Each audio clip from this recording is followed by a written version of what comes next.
श्रीमन्नारायण नारायण नारायण। भज मन नारायण नारायण नारायण। श्रीमन्नारायण नारायण नारायण। भज मन नारायण नारायण नारायण। श्रीमन्नारायण नारायण नारायण। भज मन नारायण नारायण नारायण। भज मन नारायण नारायण नारायण। हे पुण्य आत्माओं, बहुत ध्यान से सुनिएगा। भगवान कहते हैं मुझ में स्थित होकर, योग माने कर्म तो कर, लेकिन कर्म मेरे निमित्त कर। देखो, भगवान ने गीता में कर्म योग कहा। हम सब कर्म तो करते हैं, सब कर्म करते हैं, लेकिन भगवान के निमित्त नहीं करते, अपने मन अपनी बुद्धि के निमित्त करते हैं। हम भगवान का मान के कुछ नहीं करते, हम अपना मान के करते हैं। राजकुमार जी, मोबाइल की आवाज बंद कर लो भाई।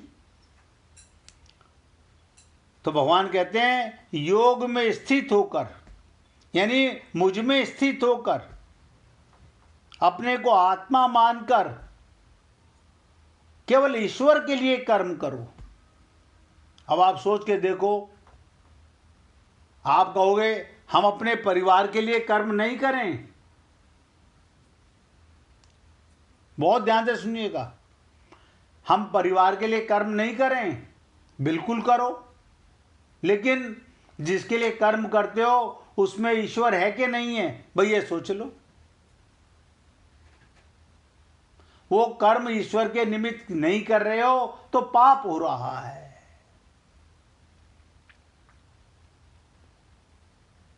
और भगवान कहते हैं उसमें भी ईश्वर मेरे पर प्रसन्न हो जाए, इस कामना को छोड़कर कर्म कर। यानी भगवान से भी ये मत चाहो कि गुरु मुझसे प्रसन्न हो जाए, भगवान मुझसे प्रसन्न हो जाए। इसका मतलब तो कामना हो गई तुम्हारे मन में, आसक्ति हो गई तुम्हारे मन में, फल की इच्छा हो गई मन में, फल तृष्णा रहित। देखो, नोट करो इस शब्द को, फल तृष्णा रहित। अब आप कहोगे ऐसा तो कोई संसार में देखा नहीं, ऐसा कर्म कौन करेगा? हम तो सब फल की इच्छा पहले रखते हैं। तो सबसे बड़ा फल क्या है? इस देह में हरि मिलत है। बस हमें आत्मज्ञान हो गया, हमारा कर्म भगवान के निमित्त हो गया, तो फल तो मिल गया। आत्मज्ञान ही, भगवान के निमित्त किया हुआ कर्म ही भगवत प्राप्ति है। तो भगवान कहते हैं फल तृष्णा रहित पुरुष के द्वारा कर्म किए जाने पर अंतःकरण की शुद्धि से, अंतःकरण कब शुद्ध होगा? अब आप हम सब लोगों का हृदय क्यों बिगड़ा हुआ है? हम जो करते हैं फल की इच्छा के लिए करते हैं, आसक्त होके करते हैं, तो अंतःकरण शुद्ध नहीं होता। उसे कहते हैं अंधा बाटे रेवड़ी फिर अपने को दे।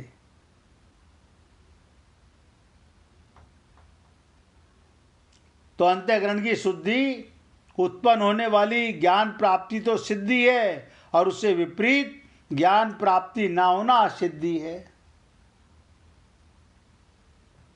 तो भगवान कहते हैं फल तृष्णा रहित पुरुष के द्वारा, जो फल की आशा नहीं करता, कर्म करता है, उसका अंतःकरण शुद्ध होता है।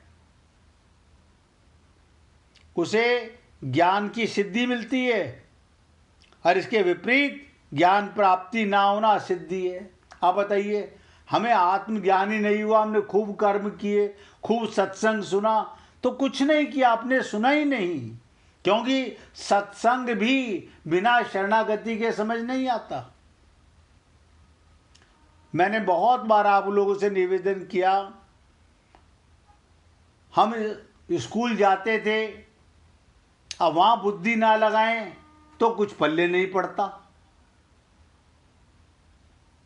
अब वही बुद्धि हमने संत के सामने भी लगानी चालू कर दी,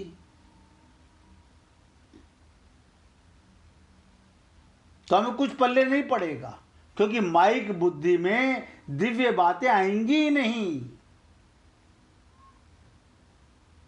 माइक बुद्धि में भगवान की वाणी कैसे आ सकती है? माइक बुद्धि में माया के संसार की बातें आ सकती हैं।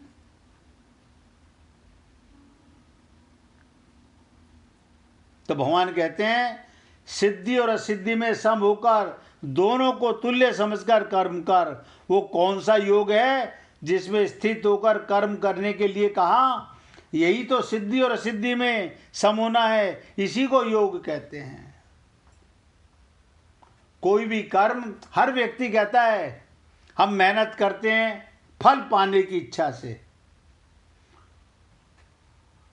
इसका मतलब हम पास हो गए ना, फल की इच्छा से व्यक्ति उस फल से रहित रह जाता है जिसके लिए देह मिला है।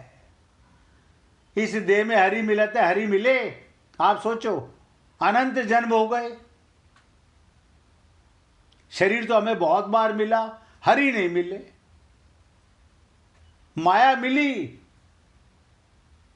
परिवार मिला, संसार मिला, माया का सुख मिला, लेकिन ना तो आत्मज्ञान हुआ, ना अंतःकरण शुद्ध हुआ, ना भगवत प्राप्ति हुई। तो क्या हुआ?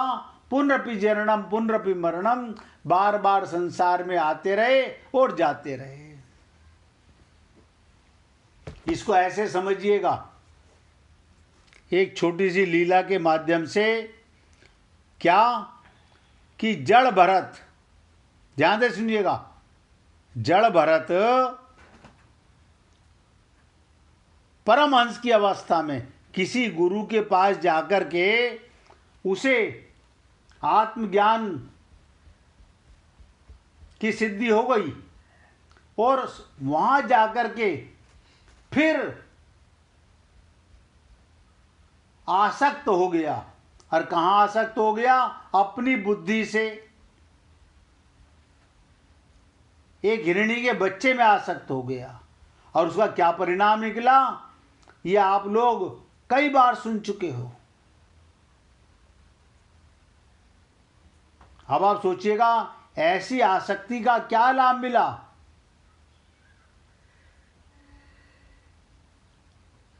उसका कल्याण हुआ या उसका बंटाधार हुआ? यानी इससे बड़ा और क्या चीज होगी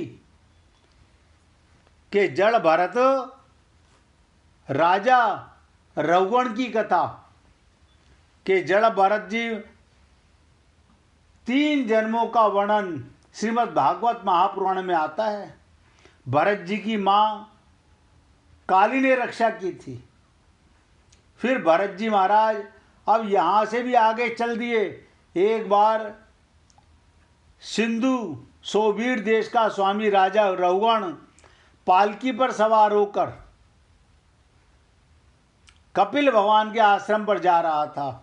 मार्ग में उन्हें पालकी उठाने वाले एक कहार की जरूरत थी। जब सेवक कहार खोज करने निकले तो उन्हें यही भरत जी मिल गए। ये भरत के 3रे जन्म की कथा सुना रहा हूं। और उन्हें पकड़कर पालकी उठाने में लगा दिया। वो बिना बोले चुपचाप पालकी को उठाकर यही जड़ भरत चलने लगे।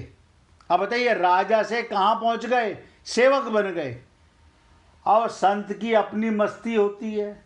कभी तो भरत जी महाराज तेज चलते, कभी धीरे धीरे चलते, कभी इधर पैर रखते, कभी उधर पैर रखते। राजा रघुगण ने पालकी उठाने वालों से कहा, अरे कहारो, अच्छी तरह चलो, पालकी को इस प्रकार ऊंची नीची मत करो। कहारों ने सोचा, अगर हमने ये नहीं बताया कि जो नया पालकी में मजदूर लगाया गया है उसके कारण गड़बड़ी हो रही है, तो राजा हमें दंड देगा। तो बोले, राजन, अभी नया कहार पालकी में लगाया है, वो कभी धीरे चलता है, कभी तेज तेज चलने लगता है, तो पालकी हिलने लगती है। तो राजा रघुगण ने सोचा, संसर्ग से उत्पन्न होने वाले दोष एक व्यक्ति में होने पर भी उसमें संबंध रखने वाले सभी पुरुषों में आ सकते हैं। इसे यदि इसकी प्रतिकार ना किया जाए तो धीरे धीरे सभी कहार अपनी चाल बिगाड़ देंगे। ऐसा सोचकर रघुगण राजा क्रोध में आ गया और राजा ने गुस्से में कहा, बड़े दुख की बात है, अवश्य ही तुम लोग थक गए होगे। इतनी दूर से तुम अकेले ही बड़ी देर से पालकी ढोते चल रहे हो। तुम्हारा शरीर मोटा ताजा और हट्टा कट्टा नहीं है। ऐसा सुनकर भरत जी ने राजा का कोई बुरा नहीं माना और चुपचाप पालकी को लेकर चलते रहे। लेकिन भरत जी महाराज अब भी अपनी मस्ती में चल रहे थे, यानी संत पर और भक्त पर कोई फर्क नहीं पड़ता, ना डांट का ना प्रेम का। उसी समय चलते चलते रास्ते में एक लंबी चींटियों की लाइन भरत जी को दिखाई दी। कहीं चींटियों पर पैर ना पड़ जाए, उन्हें एक छोटी सी छलांग लगानी पड़ी और जैसे ही छलांग लगाई, राजा का सर पालकी में जाके टकराया और राजा गुस्से में आग बबूला होकर बोला, तू जीते जी मरे के समान है। राजा कहता है कि तू जीते जी मरे के समान है, तू इतना आलसी, तुझे ये पालकी का भार नहीं उठाया जा रहा। जैसे यमराज जन समुदाय को उसके अपराधों के लिए दंड देता है, उसी प्रकार मैं अभी तेरा इलाज किए देता हूं, तब तेरे होश ठिकाने में आ जाएंगे। यानी राजा ने जड़ भरत को इतना डांटा। भरत जी ने सोचा, एक तो ये मुझसे सेवा करवा रहा है, दूसरा गाली भी दे रहा है, तो मैं इसे थोड़ा ज्ञान दे दूं।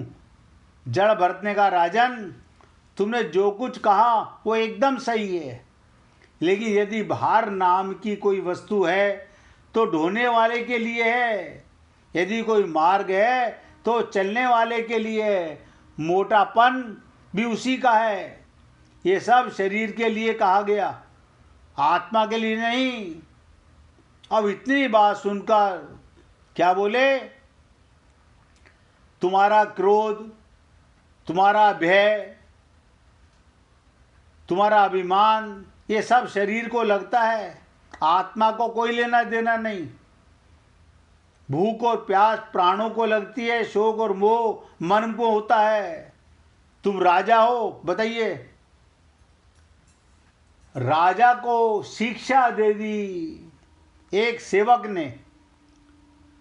तुम राजा हो, मैं प्रजा, प्रजा का काम है वो राजा की आज्ञा का पालन करे, लेकिन तुम सदा के लिए राजा नहीं रहोगे और मैं सदा के लिए प्रजा नहीं रहूंगा। तुम कह रहे हो मैं पागल हूं, मेरे इलाज तुम कर दोगे। मुझे शिक्षा देना ऐसा होगा जैसे कोई वस्तु को पीस दे और तुम जाकर उसे दोबारा पीस दो। जब जड़ भरत यथार्थ तत्व का उपदेश करते हुए इतना उत्तर देकर मौन हो गए, फिर राजा ने सोचा ये कोई ज्ञानी पुरुष है, और राजा पालकी से उतर पड़ा। उसका राजमद अहंकार टूट गया और चरणों में गिर पड़ा भरत के, अपना अपराध क्षमा करने के लिए मांगने लगा। बोला, आप कोई श्रेष्ठ ब्राह्मण हैं क्या? आप दत्तात्रेय आदि अवधूतों से में से कोई हैं? आप किसके पुत्र हैं? आपका कहाँ जन्म हुआ, कैसे आपका इस शरीर में आना हुआ।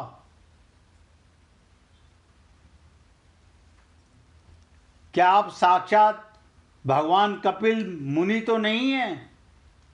मुझे इंद्र के वज्र का कोई डर नहीं, ना मैं महादेव के त्रिशूल से डरता हूं, ना यमराज के दंड से, परंतु मैं ब्राह्मण कुल के अपमान से बहुत डरता हूं। राजा बोला, मैंने आप जैसे संत का अपमान किया, मैं आपकी अवज्ञा, अब आप मुझे कृपा करके बता दीजिए। तो जड़ भरत राजा रहुगण को ज्ञान देना। संत भरत कहते हैं, ये माया में मन, ध्यान से सुनना, वहाँ पर हम लोगों के लिए बहुत इंपॉर्टेंट बात है। जड़ भरत क्या कहते हैं, ये माया में मन संसार चक्र में छलने वाला है। जब तक ये मन रहता है तभी तक जागृत और स्वप्न अवस्था का व्यवहार प्रकाशित होकर जीव का दृश्य बनता है। इसलिए पंडित जन मन को ही संसार में बंधने और मोक्ष पद का कारण बताते हैं। और वेदों में आया, मन एवं मनुष्य नाम कारणम बंध मोक्ष हो। विषय आसक्त मन जीव को संसार के संकट में डाल देता है, और विषयहीन होने पर वही उसी शांति में मोक्ष को प्रदान कर देता है। उदाहरण दिया, जिस तरह घी से भीगी हुई बत्ती को, ध्यान से सुनिएगा, जैसे घी से भीगी हुई बत्ती को खाने वाले दीपक से तो धुएं वाली शिक्षा निकलती रहती है, पर जब घी समाप्त हो जाता है, उसी प्रकार विषय और कर्मों से आसक्त हुआ मन तरह तरह की वृत्तियों का आश्रय लिए रहता है, और इससे मुक्त होने पर वो अपने तत्व में लीन हो जाता है। यहाँ पर बहुत विशेष बात जड़ भरत ने राजा को बताई, और वो उसके माध्यम से आप हम सब लोगों तक पहुंची। आप भी ध्यान से सुनिएगा। 5 कर्मेंद्रियां, 5 ज्ञानेंद्रियां, 1 अहंकार, 11, ये 11 मन की वृत्तियां हैं, तथा 5 प्रकार के कर्म, 5 तन मात्राएं और 1 शरीर, ये 11 उनके आधारभूत। गंध रूप स्पर्श रस, ये 5 ज्ञानेंद्रियों के विषय हैं। मल त्यागना, संभोग करना, गमन करना, भाषण लेना देना, व्यापार, ये 5 कर्मेंद्रियों के विषय हैं। तथा शरीर को ये मेरा है इस प्रकार स्वीकार करना अहंकार का विषय है। कुछ लोग अहंकार को मन की 12वीं वृत्ति भी बोलते हैं।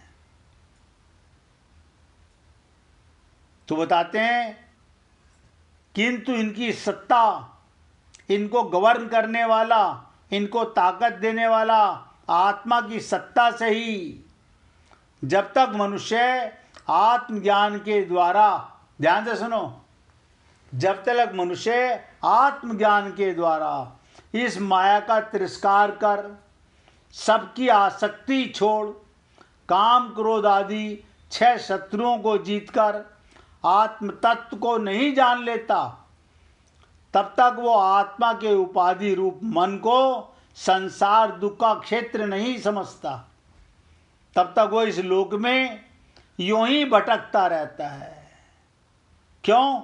हमारा चित्त अंतःकरण कभी दुख में, कभी मोह में, कभी रोग में, कभी राग में, कभी लोभ में, कभी बैर में, कभी ममता की वृद्धि करता रहता है।